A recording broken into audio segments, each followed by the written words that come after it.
Kita beralih ke sorotan lain, Saudara. Pemerintah Kota Madiun, Jawa Timur berencana memanfaatkan kembali bangunan eks rumah tahanan militer di Jalan Ahmad Yani menjadi destinasi wisata sejarah. Langkah awal dilakukan melalui kerjasama bakti massal untuk membersihkan kawasan yang lama terbengkalai. Kerja bakti dilakukan dengan membersihkan semak belukar, tanaman liar, dan ilalang yang menutupi halaman, koridor, hingga bilik penjara lama.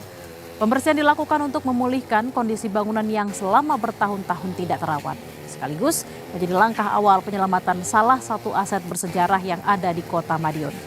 Ke depan, lokasi ini akan diintegrasikan dalam satu jalur wisata sejarah Kota Madiun yang menghubungkan Balai Kota hingga berakhir di eks rumah tahanan militer.